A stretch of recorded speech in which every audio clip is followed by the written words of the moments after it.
जिला बिजनौर उत्तर प्रदेश की रहने वाली है। कहीं बैठी हो तो बेटा हाथ हिलाइएगा।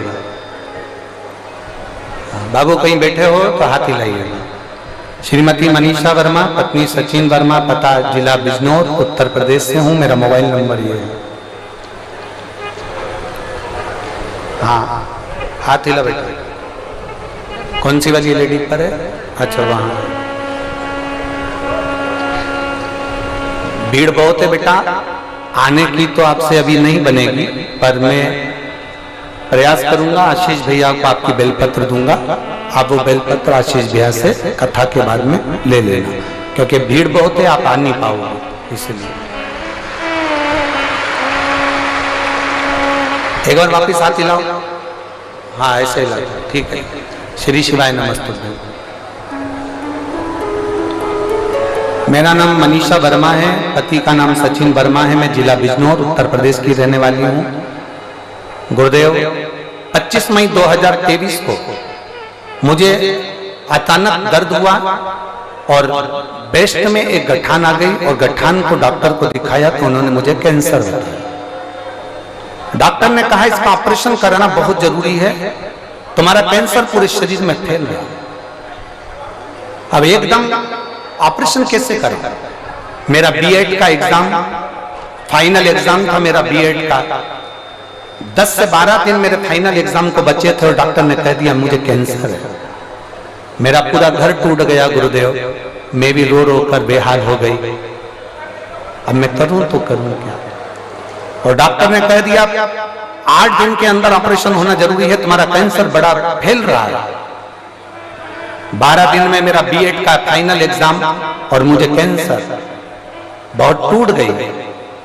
प्रतिदिन मेरी हालत नीचे गिरती चली जा रही थी, क्योंकि डिप्रेशन, चिंता, टेंशन सब कुछ हो गया, क्योंकि कैंसर हो गया। और डॉक्टर ने कह दिया कि अब तुम थोड़े दिन की मेहमान। वापिस एक जांच हुई, जांच में बताया कि केवल 1 महीने तक तुम जीवित हो, 1 महीने के बाद तुम जीवित नहीं।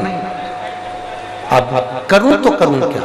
डॉक्टर कह रहे हैं ऑपरेशन कराओगे तो भी 1 महीना जियोगे और ऑपरेशन नहीं भी कराओगे तो भी 1 महीना जियोगे, क्योंकि तुम्हारा शरीर में कैंसर पूरा फैल चुका है। ऐसी स्थिति में मैं क्या करता? तब आपकी कथा मैंने टीवी पर सुनना प्रारंभ करी। रोज महादेव के मंदिर में जाती, जल चढ़ाती, शंकर जी का चढ़ा हुआ जल नंदी के पास बैठकर पी लेती और एक बेलपत्र वहीं पर खा लेते। पर शरीर में कष्ट बहुत था गुरुदेव, इतना ज्यादा तकलीफ हो रही थी कि जैसे अंदर कोई शरीर जल रहा हो। बाबा का जल पी लेती, कुबरेश्वर महादेव को याद करती, सीहोर को, और कुबरेश्वर बाबा को याद करती। और मैंने तुरंत अपने पति से कहा कि तुम मुझे बस एक बार सीहोर का रुद्राक्ष ला कर दे दो, फिर मेरा बाबा मुझे बचा लेगा, ऑपरेशन कराने नहीं देगा। आप जाओ सीहोर। सीहोर गए मेरे पति, वहां से रुद्राक्ष लेकर आए। रुद्राक्ष को तांबे के कलश में गलाकर शंकर जी को जल चढ़ाकर पीना प्रारंभ करा। डॉक्टर के हिसाब से मेरे पास में केवल 1 महीना था, पर बाबा की कृपा का मैं क्या गुणगान करूं गुरुदेव। मैं 25 मई 2023 को मैं बीमार पड़ी, मुझे कैंसर हुआ और आज बाबा की कृपा से पूरे 9 महीने हो गए, मैं मरी नहीं, मेरे बाबा ने मुझे संभाल लिया। मेरे बाबा ने मुझे संभाल लिया। डॉक्टर को जांच कराई तो मेरा कैंसर ना के बराबर बताया गया। मैं बाबा को केवल प्रणाम करने के लिए इस पंडाल में बैठी हूँ गुरुदेव। मैं उत्तर प्रदेश से आई हूँ, केवल एक बेलपत्री की चाह रखती हूँ। मेरा विश्वास कहता है कि व्यासपीठ की बेलपत्र जिसने खाई है सब सुखी हो गए, तो मैं क्यों दुखी रहूंगी? मुझे केवल एक बेलपत्र दे दीजिए। बाबू अगर आ सकती हो तो मेरा कार्यकर्ताओं से निवेदन, अगर वो बेटी यहाँ तक आए तो उसको आने दो, एक बेलपत्र उस बेटी को जरूर दो। मैं अब ठीक हूँ, 9 महीने हो गए।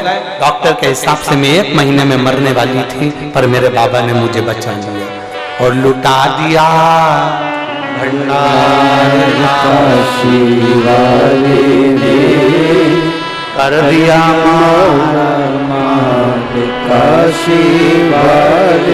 अगर धीरे धीरे आ सकती हो तो आ जाओ और बेलपत्र ले जाओ। शिव तत्व की प्राप्ति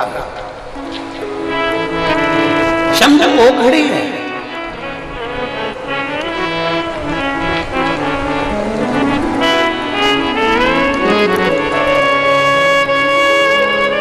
अरे कोई भाग्य खुले होंगे रे रेवाड़ी वालों तुम्हारे। अरे ओ मेरी जीजी और मेरे जीजाओं, मेरी बेटियों, मेरे बेटाओं, कोई पुण्य तुमने करा होगा।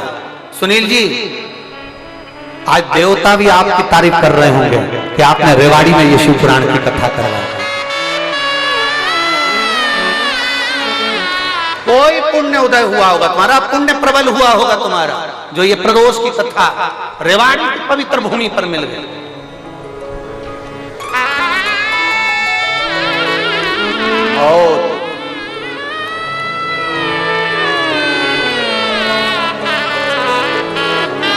और कभी मौका मिले, जितने लोग आस्था चैनल पर कथा सुन रहे हैं, जितने फेसबुक यूट्यूब पर कथा सुन रहे हैं, कभी मौका मिले और तुम्हारे पास में 100 किलोमीटर, 150 किलोमीटर, 200 किलोमीटर, 500 किलोमीटर दूर पर भी अगर कथा हो रही हो, तो एक बार कथा के पंडाल में रात्रि भर विश्राम कर कथा जरूर सुनकर जाना। एक रात्रि विश्राम का फल क्या देता है बाबा। कभी मौका लग जाए तुम्हारे नजदीक में कथा हो तो सुनो। दूसरी बार तुम्हारा भी पत्र इस व्यासपीठ पर होगा। दूसरी आज लक्ष्मी जी आई, माता लक्ष्मी ने कहा पार्वती जी से कि मुझे रिद्धि सिद्धि के हाथ का भोजन करना है, मुझे सिद्धि बुद्धि